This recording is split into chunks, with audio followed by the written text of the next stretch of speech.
Welcome to Moments with Marianne. I'm so delighted we're spending this time here today. We have a very powerful and inspirational show coming right up. And our special guest today is none other than CNN hero, Mona-Patel. Mona is the San-Antonio-Amputee-Foundation founder.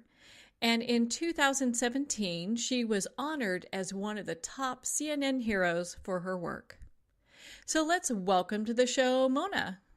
Thank you, Marianne. It's so absolutely wonderful to be here. It's such a pleasure to have you here. And, you know, your story is so inspiring. I could not wait for us to spend this time together and talk more, not just about your journey, but all the great work that you're doing right now. I'm excited to share with you.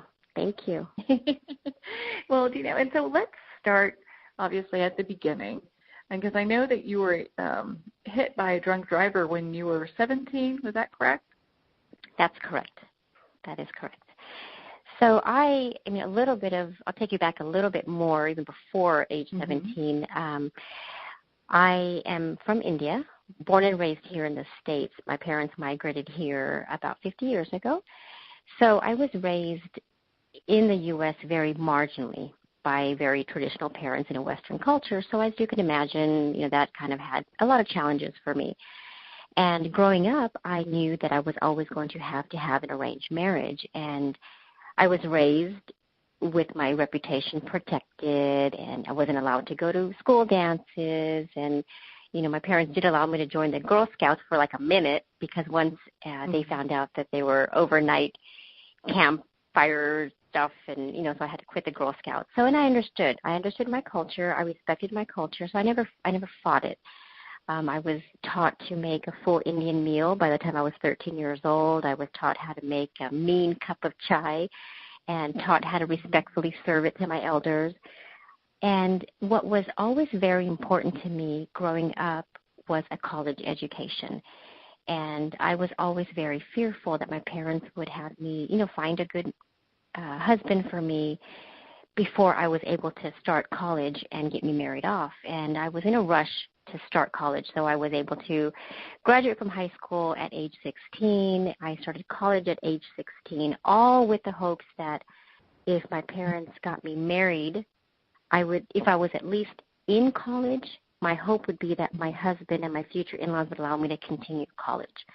If my marriage didn't work and my parents did not support me through a divorce, it was very important for me to at least know that I had my education to fall back on.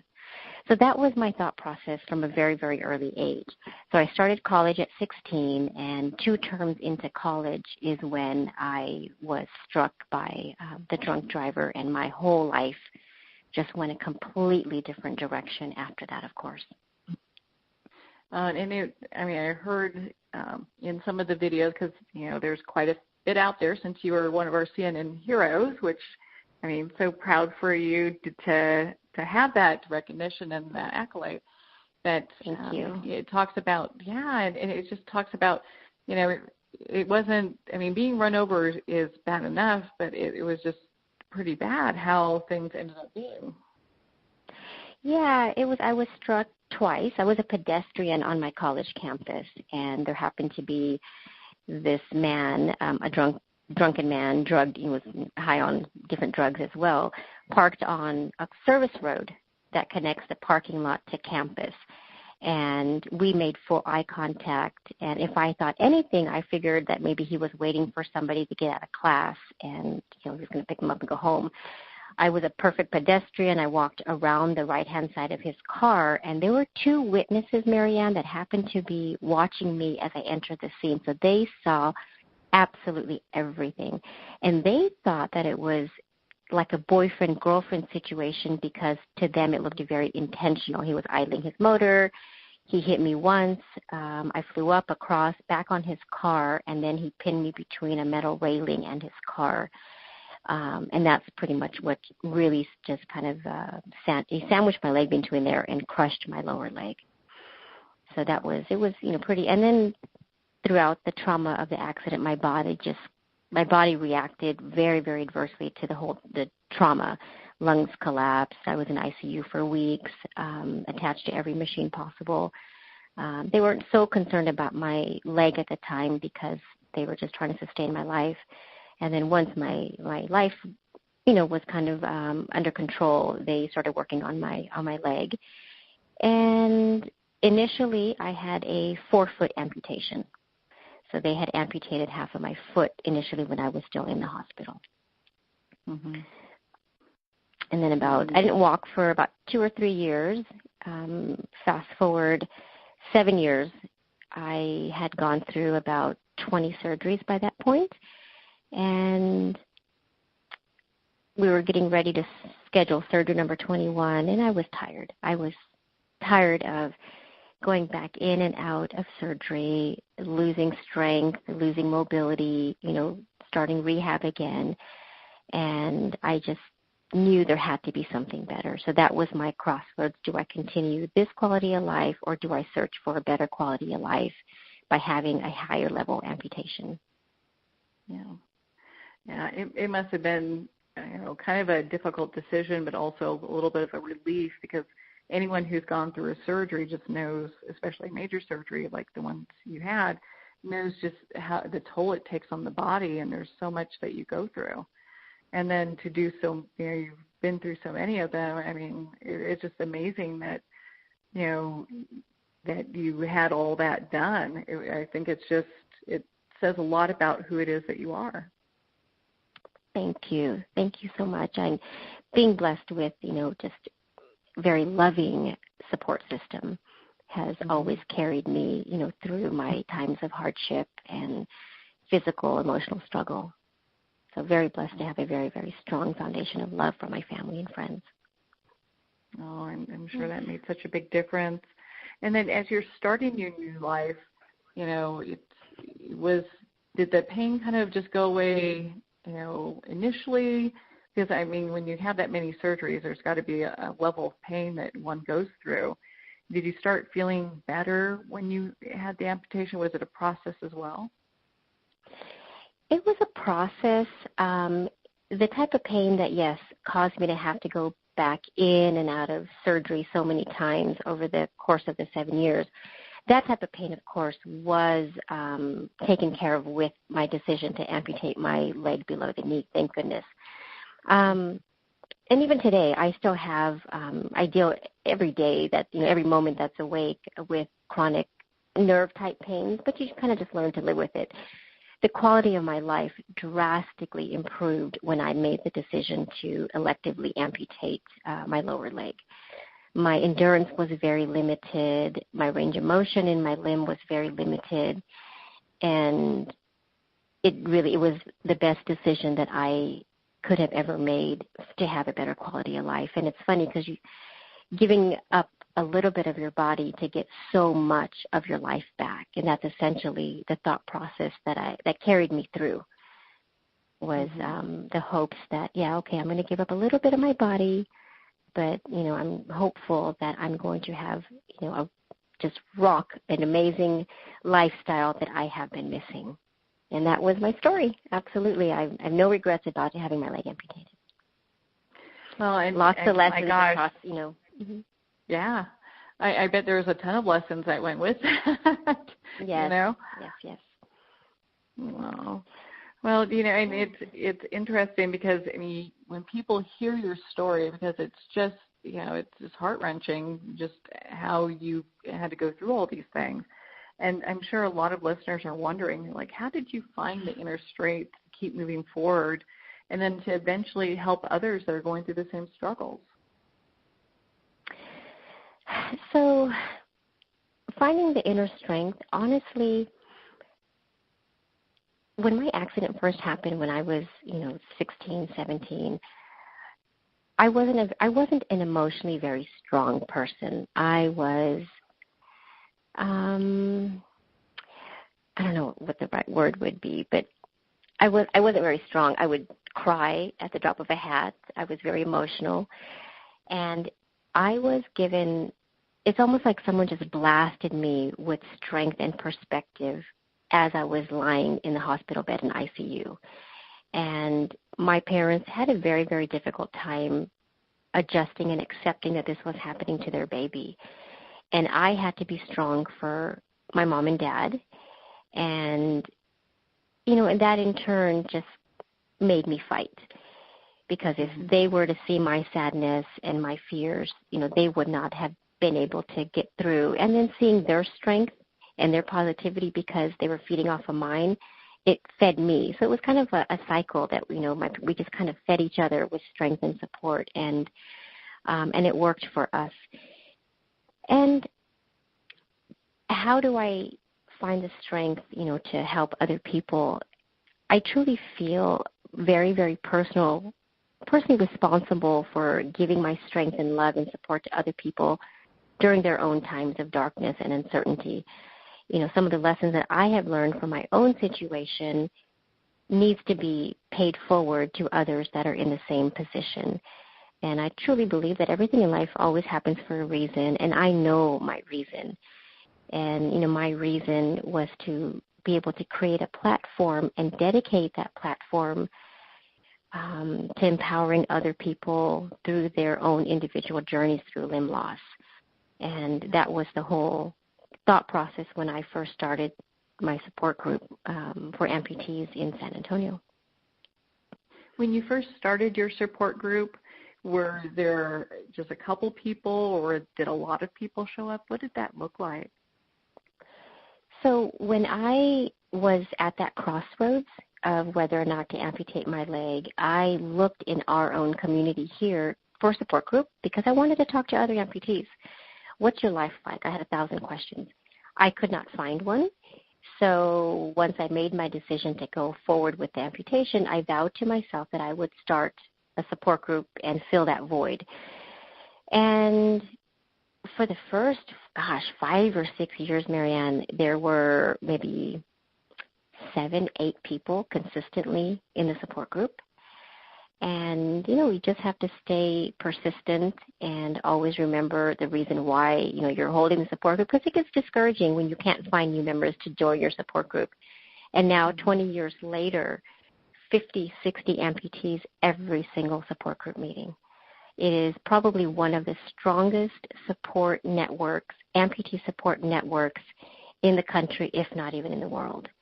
And we have a lot of other communities that seek us out to help guide them to create the same type of services in their own community because we have been so successful in creating such a strong amputee support network in San Antonio. So it's neat, and the CNN platform has given me more visibility, and so more and more people are reaching out to us for guidance. Well, how do I create here what you have there? So it's awesome. It's wonderful. Oh, you've got to love that. Yes. Because it's really getting help to the people that really are truly looking for it and don't have anywhere to turn. Absolutely.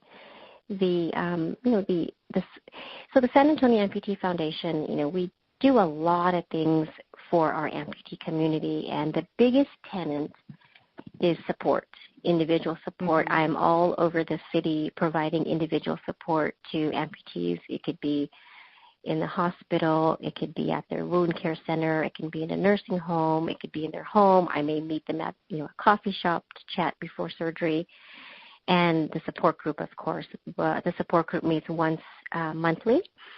And what it provides is a community of support, encouragement, inspiration. And it truly helps amputees through their emotional recovery, and which inevitably helps with their physical outcomes as well when they're in a group of people who understand what they're going through. They don't feel ashamed because they're looking, at a room full of people who have 1, 2, 3, 4 limbs missing, and they're happy, they're smiling, they're productive, they're in relationships, whatever it may be, gives them so much hope that, okay, if all these people did it, there's a chance for me too. And it's just powerful.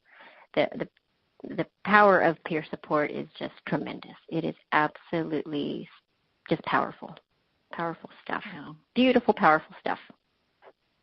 people get to feel like they're part of something, and they have other people that can understand and relate to, some of the things they're going through, which, kind of brings me to my next question for you. Is, what are some of the common questions and common things that amputees are faced with?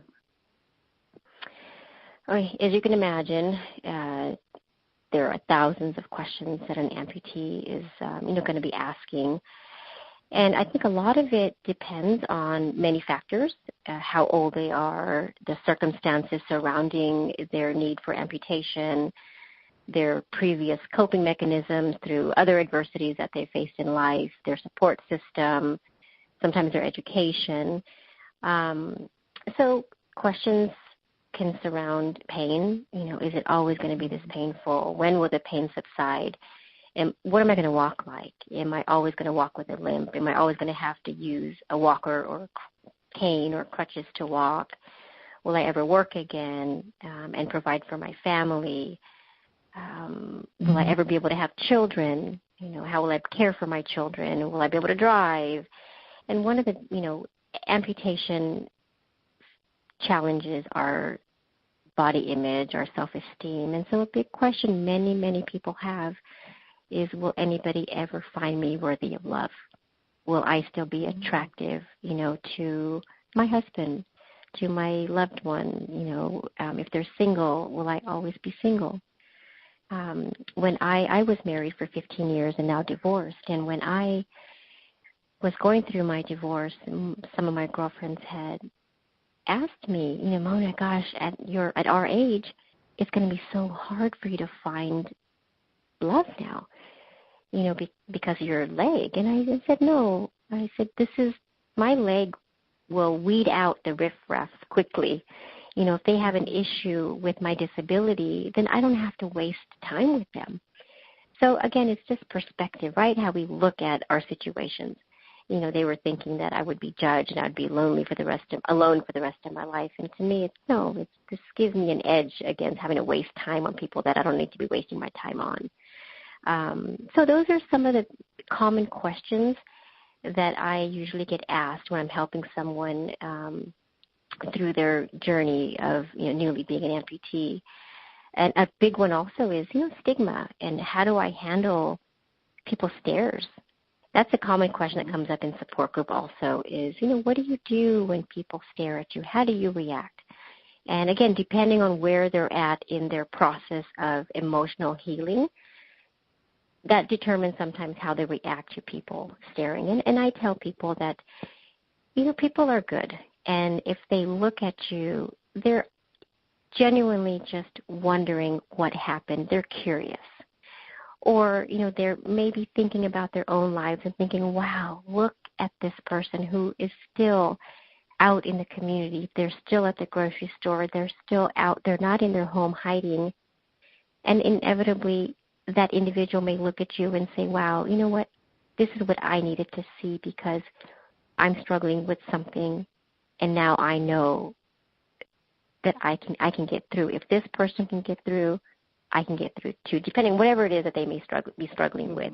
So it's always a matter of kind of twisting, someone's thought process to think about things in a more positive way. And, it just gives them a different way to look at. And I always encourage amputees, to, if it's a child staring, I always try to make the time to go up to that child and ask them if they want to ask me anything. And sometimes, they get embarrassed and they'll, bury their face into their parents. And I'll talk to the parents, but really I'm talking to the child. And so in hopes that next time they see someone that's a little bit different, it won't faze them, and it will be okay to and not have, it'll be okay to look at someone that is a little bit different than them. So anyway, those are some of the main questions that many amputees, will ask when they're faced with amputation and limb loss early on. Yeah. And many of these questions are questions that I asked as well when I went into my, when I got into my accident, when I was going through my amputation. And a lot of these questions weren't answered for me. And that's what made my drive to creating a support system even stronger, because I didn't want anybody to go through what I went through alone. as much as I could control. And so I wanted to be, that person and build a community for amputees, because that is something that I did not personally have when I needed it. Yeah. Well, and with you going through what you went through and having the questions that you did, I mean, they're common questions that people would have. I mean, most people do have, regardless what's going on, they've got, body image issues. We're kind of bombarded with that. And so when people are faced with a challenge and are able to overcome that with a positive attitude, it just makes so much of a better difference for their lives and how they look at everything. You do so well at being able, not only, I mean, I'm just so floored, and it just touches my heart how positive you've remained through all of this. And it's not to say that all the times were happy, cheery times, everyone has tears and stuff, but you're just an inspiration for people to look at how we can make this better. Thank you. You just made my day. Super sweet. Thank you so much. It's very You're important. welcome. It's very, very important for us to, and for me, I know that I am a role model for many, many people. And so it's very important to me to always lead by example, because I know my community, my tribe, they are watching, and they know that I'm going to meet them wherever they are at. If they're struggling today, if because of something, they know they can pick up the phone and they can call me, and we'll talk things through. And I always joke with them that I will let you be in your pity party for X number of weeks or months, depending where they're at. I said, but for example, 2 months from now, if you're still having a little pity party, I will be the first one to tell you we need to move on. Yes, this happened. That was plan A didn't work out. We got to focus on plan B and moving forward. And I will give you so much tough love, and I will push you forward, to just move on. We have a life to live, and I will help you reach every goal you make for yourself. And you just have to have a gentle way and showing them tough love, and it works. It really works, and I am just so blessed, Marianne. I am so blessed that to be in a position to remind people that they are still strong despite, their adversities. And it's our outlook and it's our perspective. And people sometimes just need to be reminded that, you are strong. You can get through this. I know. Well, they look at you and it's like, gosh, look at her. She's running races. She's doing all this. She's smiling all the time. I want to be like that. Yeah, it's fun. Yeah, it's very, very important for me to be a good role model for those that look to me, to help continue building them up. Yeah. Well, you can definitely see that, and it radiates from you, and so I can see why people are attracted not only to what it is that you're doing with people within the amputee community, but also how they can get involved and try to help and and just highlight the work that you're doing. It's an honor. Yeah. Well, and so what if you have somebody that comes to you, they can't afford a prosthetic or they need modifications to their home and car, then what happens? So if somebody cannot afford a prosthesis or needs basic home modifications or car modifications, we helped an individual once. He had a car, he had a job, and he had an amputation of both of his legs. So he applied for services through the foundation, and we installed hand controls for him. And he is back to work. Something so simple that we could provide somebody with to give them independence to continue living a productive life. So they would just need to apply, go onto our website, apply for services. The application comes directly to me. I contact them. We meet to do an interview to make sure they qualify, and then we get the process going. Sometimes we have a wait list for people that are needing prosthetic limbs. Home modifications are more of the basic home modifications because we are a very, very small nonprofit. We will help with bathroom safety.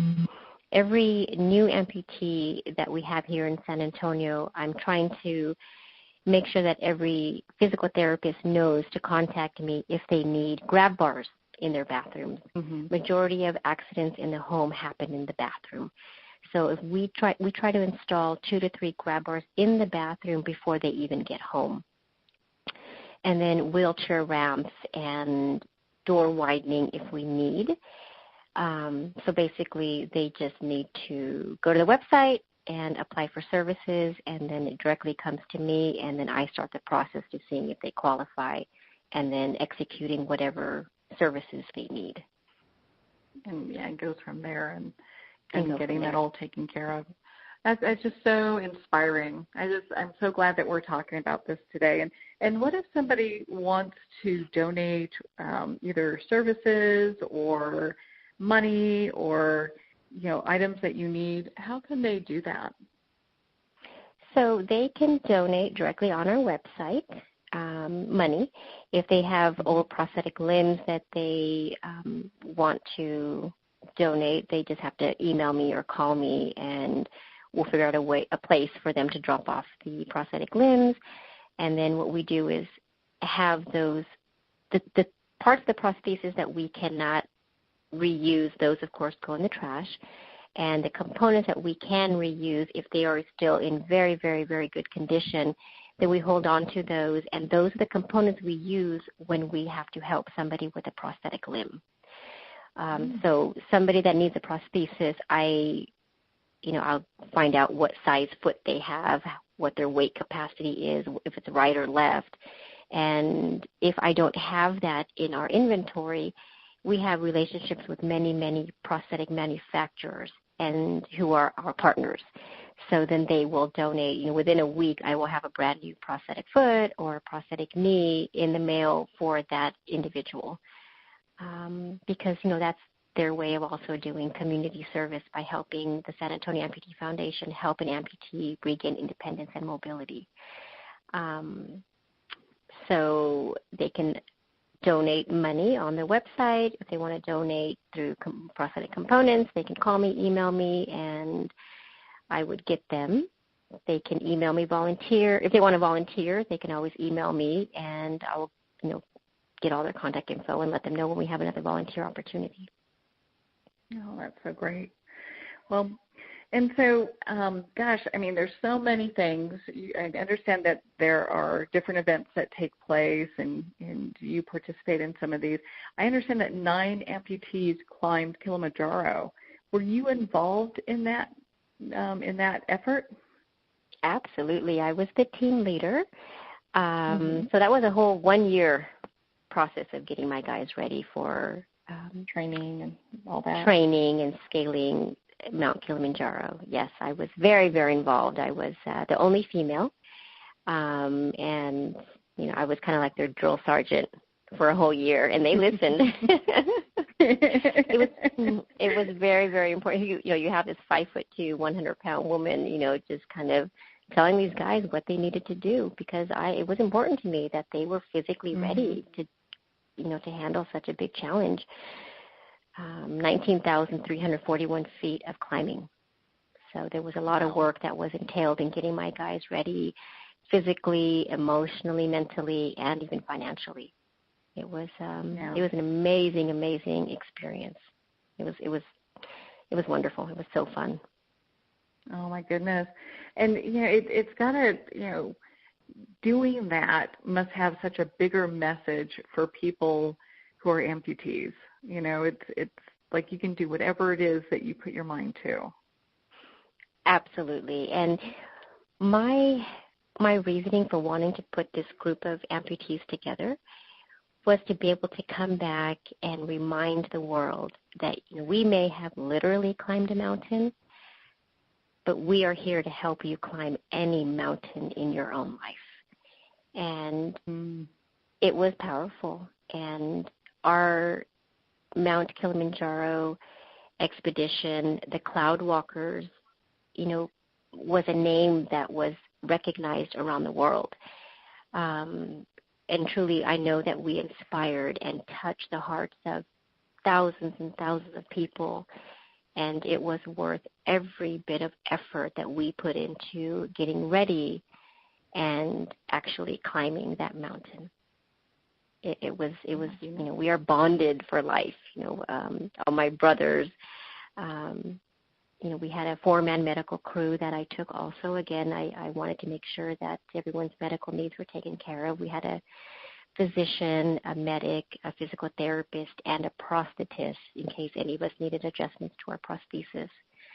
And it was just a very, very it was a very pivotal time for the foundation. It really put us on the map, and that's what was the big catalyst that has helped grow our foundation. Mm-hmm. And kind of move things forward. And now, Right. Is this was that the first time that you had climbed Kilimanjaro? And are you guys thinking about doing it again?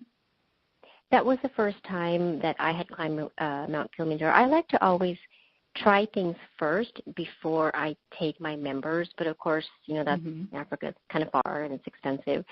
So I had done, I did the Inca Trail to Machu Picchu the year before, just to kind of see what it would be like to hike as an amputee, something pretty significant. And so I don't think that we would ever do Mount Kilimanjaro again. I think the next big adventure may be Inca Trail to Machu Picchu again, or maybe some more local, maybe like Mount Whitney on the West Coast. We do annual ski trips. This was our second year of taking our amputees to New Mexico for an adaptive ski trip. So that's something that's annual. I'm going to make it into a youth trip for next year as well. So I'll take 2 groups up next year to New Mexico, a youth, an amputee youth group, and then an adult group. So, yeah. Well, that'll be an exciting time, and I'm sure everyone's kind of looking forward to that, being able to spend time outdoors and being active, and and really challenging whatever boundaries are out there.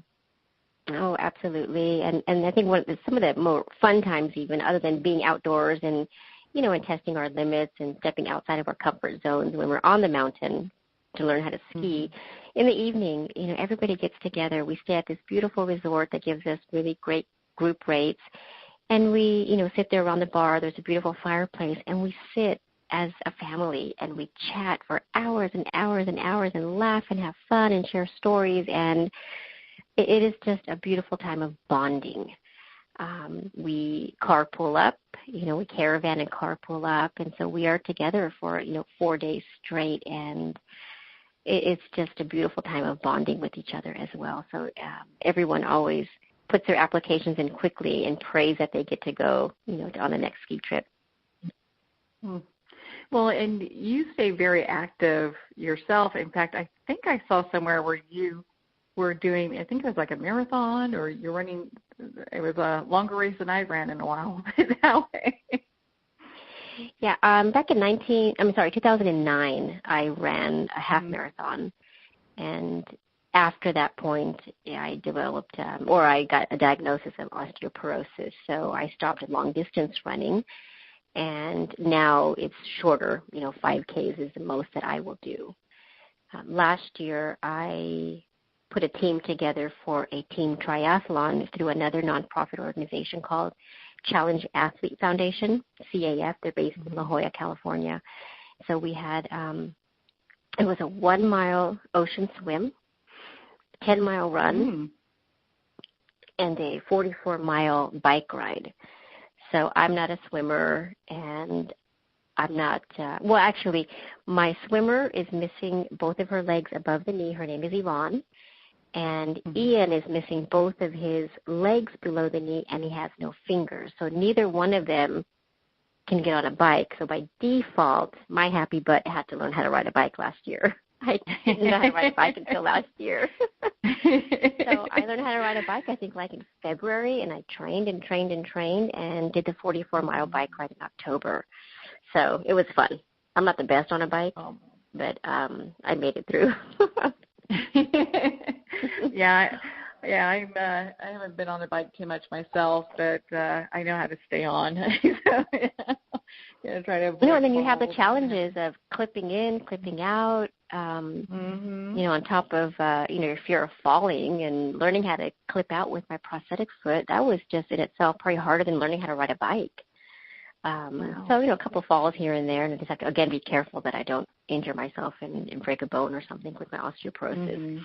But it was fun. It was a lot of fun. Again, that whole team approach, was so fun to go to San Diego together, and I'm hoping to be able to put 2 to 3 teams together for this October. That will be, it sounds like a lot of fun. And are you doing it from people within your area, or is it people across the United States that can participate? Well, I'm hoping that, we'll have a lot of people within our area, and I have a couple of amputee friends from across the world, across the country that also want it. Like John Register, my buddy that lives in Colorado, he probably will be on one of our teams as a cyclist. Another buddy of mine, Reggie Showers, lives Midwest. He probably will be one of my runners. So it'll be a combination of my local members here with other amputee friends from across the country. So I'm hoping to put 2 or 3 teams together. That sounds like that will be just fabulous. Yeah, well, I'll have to keep track of when you guys do that and cheer you on when you come through my neck of the woods, because I'm sure a lot of people want to be able to do that as well, kind of, either donate or, just at least be there and offer support. That would be great. Yeah, please stay. We'll keep in touch, and I would love everyone's support. And I'm very goal-oriented. My boyfriend that I have now 5 years, he has instilled in me the importance of always having goals, and so in turn I'm instilling that in my members. When we have goals, it keeps us mentally and physically very sharp. And it could be a small goal, but we always have to operate with, having some type of goal to reach towards. So it's another great, lesson that I'm able to teach our members is, okay, what's your goal? What's your 3-month goal? Okay, so what are our little baby goals to get us there? So the physical challenges that I offer to my members, again, the whole purpose is to keep them physically and mentally active and sharp. So, yeah. Well, and the great thing is once you establish a goal and say, okay, I'm going to do this bike ride, or I'm going to hike Kilimanjaro, whatever the goal is, once you cross it off your list, the fun part is you get to write a new one. Exactly. That's where I'm at right now. So the triathlon it's too far away. So I'm trying to figure out what my goal is right now for the next 3 months, and I haven't found that goal just yet. So I'll let you know when I find it. Sure. I'm sure it will come up. Well, and, this is a little question that's kind of a little bit different. So I understand you are a sparkle twin. So what is that? What is a sparkle twin? It is the sweetest story, Marianne. So I was asked by a local oncologist to meet with a 10-year-old little girl who had a tumor in her lower leg, and she was going to have the same level of amputation as me below the knee. So I met with her the day before her surgery, and she didn't even want her parents in the room. She just wanted to chat with me, kind of on her own. And she asked me beautiful questions about, just what's it going to feel like. And she asked me, you've probably seen my prosthesis, and the metal is exposed, and so it doesn't look like my natural leg. So she looked at my leg and she asked me, Miss Mona, is my leg going to have to look like that, or will it look real? And I told her, well, that's up to you. Once the person that makes your prosthesis has you comfortable, then you can let them know if you want to keep it where the metal is showing, or if you want to have it covered so it looks like your other leg. She said, and I told her, I had it covered for many, many years to make it look like my real leg. And then one day I decided to take my cover, which made it look real, off. And she asked me, well, did you do that because you wanted people to know that it's okay to have a prosthetic leg? And I said, that is absolutely the reason why I did it. So she says, well, I think in the beginning I'm going to want it covered so it'll look real until I get used to it, until my friends get used to it. And I said, that's perfect. So, we finished our little talk, and she went home, and she texted me a couple hours later, and she said, Miss Mona, I talked to my mom, and I decided that I don't want to have my leg look real. I want it to look beautiful and sparkly, just like yours. Can we be twins? I was crying, and I showed my kids the text message, and my kids got tears in their eyes. It was so, so sweet. So when CNN came to do the filming for the video that was aired in October, they did a extra bonus video on Benelina's story.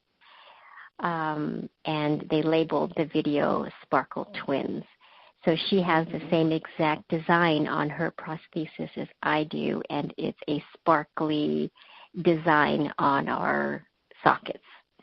So she's so proud to be my twin. And the power, again, Marianne, of the peer support that I was able to provide for her was instrumental in her outcomes. She has not cried. She has been nothing but a warrior and what's next, being strong through physical therapy, sharing her story with her friends at school when they have questions. Once in a while, she'll have some issue and she'll call me. And Miss Mona, there's something that bothered me today, and we'll talk through it. And I'll give her suggestions of how to go and help that person understand her and her situation better. And then she'll call me or she'll text me back, thank you so much, Miss Mona. It was just a misunderstanding or something, and we're okay now. So, and she knows that she has a friend in me for as long as she will ever need me. Her parents, in turn, of course, her parents were devastated, had 1,000 questions, and her parents are so incredibly proud of her. So again, that's the power of the peer support. Yeah, and just to come to her own where she's like, feels so proud to be a sparkle twin, and it's like, gosh, I want to be exactly like you. I mean, what a great inspiration not only you're providing her, but what a brave young little lady as well to just, she's blazing her own trail where she goes. Oh, absolutely. And with the foundation, I'm hopeful to be able to start a amputee youth program. And it's amputees like Benelina who I pray I can mentor to become ambassadors, for that program, so they in turn become the inspiration to other youth that are going through what they went through. And in turn, her parents also, will train parents to be able to provide peer support to other parents whose children are, facing limb loss. So it's that's my big project for this year, is to establish a very strong amputee youth program that will encompass support for family members as well. Well, I'm sure families want to be able to have that support and know how they can support their loved one going through this. So it's just going to be fabulous to have more information out there so people can kind of come together and like how you had the support of your family. Just you guys were just kind of, working from each other and building just like, hey, it's going to be okay. We're going to get through this. You nailed it. Absolutely. It's coming together as a community and reminding each other we are here for each other and we will get through. And I see way too much, the dynamic of people not having a support system. And that's what the foundation and the support group, is for. It's a sense of belonging. It's a sense of family. When I have to cancel meetings sometimes because of inclement weather, people are not happy because they're willing to risk safety because they want to see their family. So it's beautiful. It is just beautiful. It's so exciting, Marianne, to know what my life purpose is. We all strive to, yeah. And you've got such beautiful passion for it. It makes other people excited to be a part of it. It really does. It really, truly does. I'm working with a lady right now who just had amputation yesterday. I met with her over the weekend to prepare her for amputation, and she was crying and asking, why me? Why is this happening to me? And I told her, I said, what I believe, she goes to dialysis 3 times a week, and there are a lot of, by nature of diabetes and vascular issues, there's a lot of amputees that are, that she is in dialysis with, and there are going to be more. And I told her, I really believe that your why is because you are going to be the inspiration that helps all your friends in dialysis that may have to go through amputation. They're going to come to you for strength. I know right now we're focusing on you and your healing, but if you're asking me why you, I really believe this is probably going to be your reason why. And she's like, you think? And I said, I know. I can already sense that you are a very, very strong, strong woman, and all your tears are very normal. But that is going to be her why. And people always, thank me for my love and my support and services to them. And I remind them that I'm very grateful for your appreciation, but my thanks will always come in the form of you paying it forward. When I call you and ask you to go visit somebody who has gone through something similar to what you have, you will never tell me no or that you're too busy, and you will get there to provide love and support to that individual just like I provided for you when you needed it. And they do it. That's so beautiful.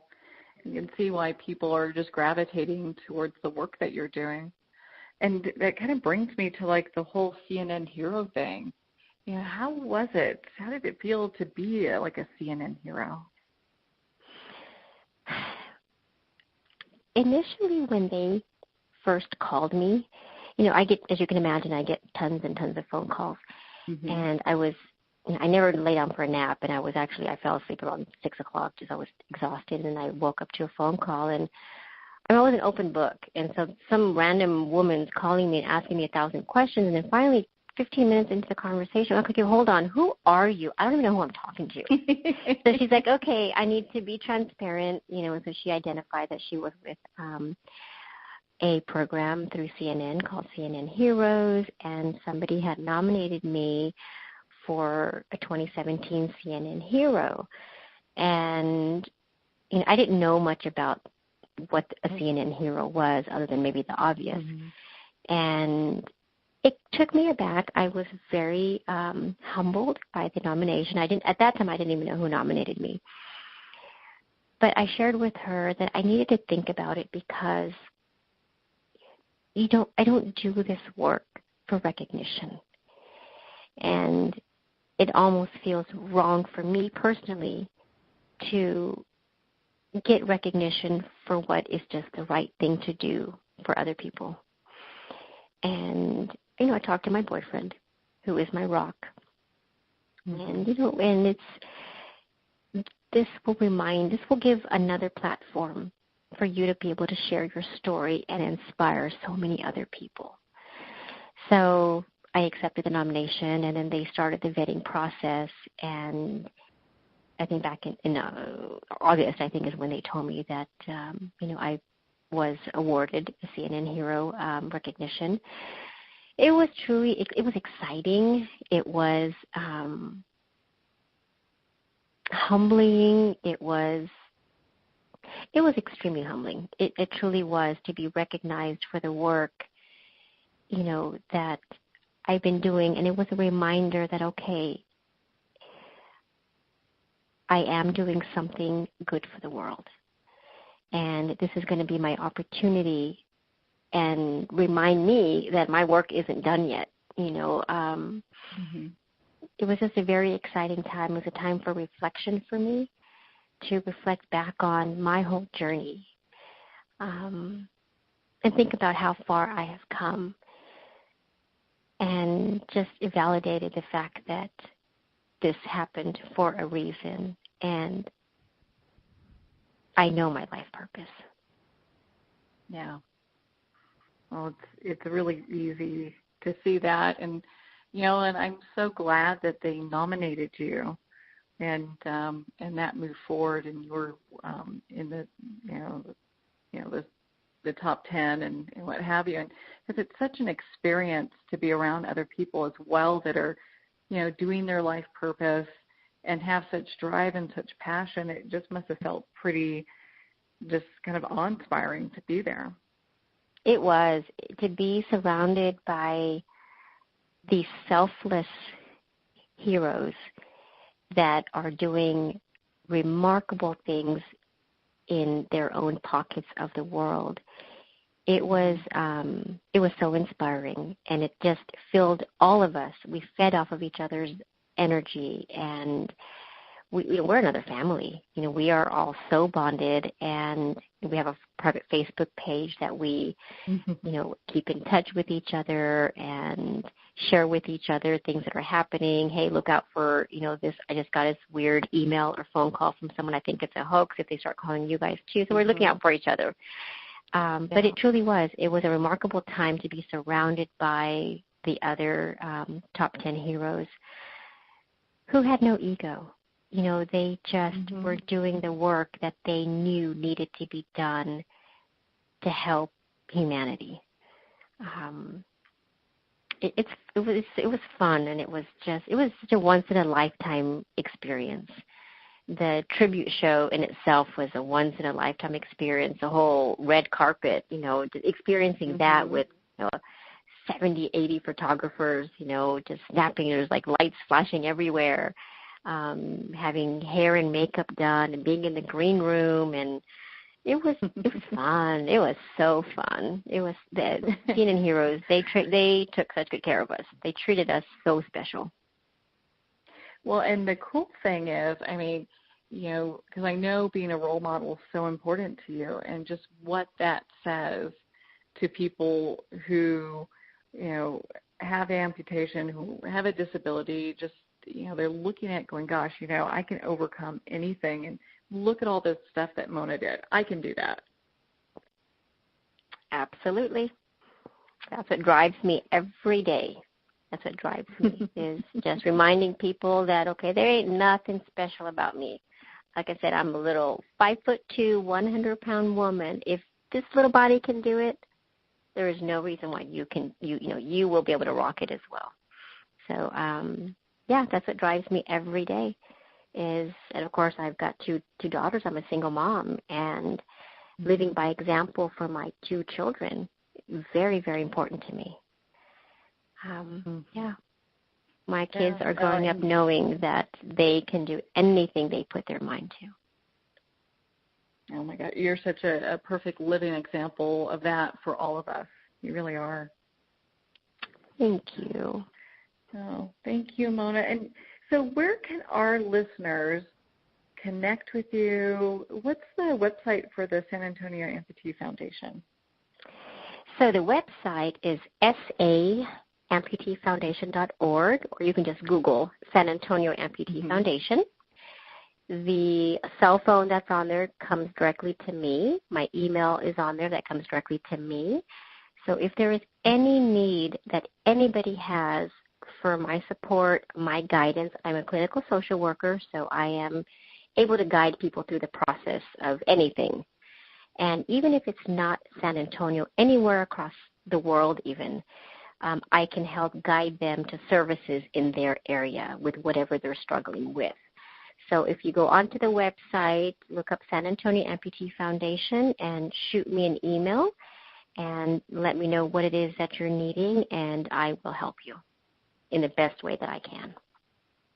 That is fabulous. And if anyone would like to donate as well, you can do that at the website. We talked about that a little bit earlier, so you want to go ahead and check that out. Mona, thank you so much for taking the time to just share your light with us today. It has been such an honor to spend this time with you. Thank you so much. And just remember, there is a hero within every single one of us. And to never, ever forget that, all of us are going to be faced with life's inevitable challenges. Nobody is immune from, being challenged with some type of adversity. And what really makes the difference is how we react to those adversities.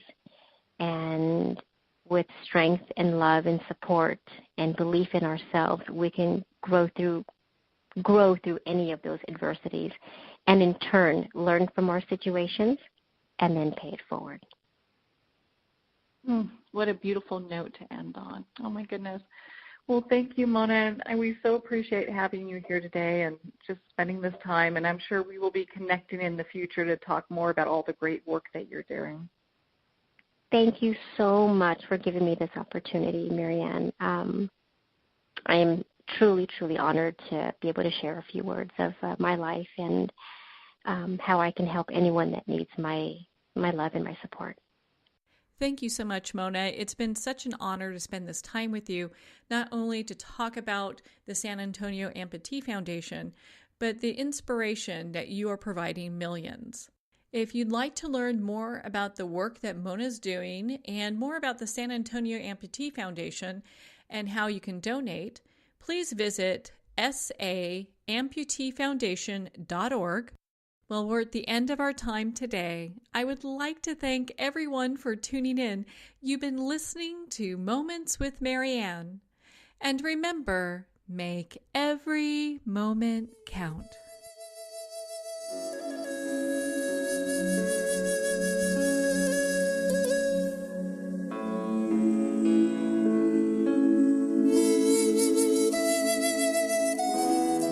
In a single moment, your life can change. Moments with Marianne is a transformative hour that covers an endless array of topics with the best of the best. Her guests are leaders in their fields, ranging from inspirational authors, top industry leaders, and business and spiritual entrepreneurs. Each guest is gifted and a true visionary, a recognized leader in her own work, and while teaching others to develop, refocus, and grow, Marianne will bring the best guest and sometimes a special surprise. Don't miss this. You never know just which moment will change your life forever. Moments with Marianne airs every Thursday, Friday, and Sunday at 8 p.m. Eastern, 6 p.m. Mountain Time. Make sure to tune in and visit momentswithmarianne.com for more information.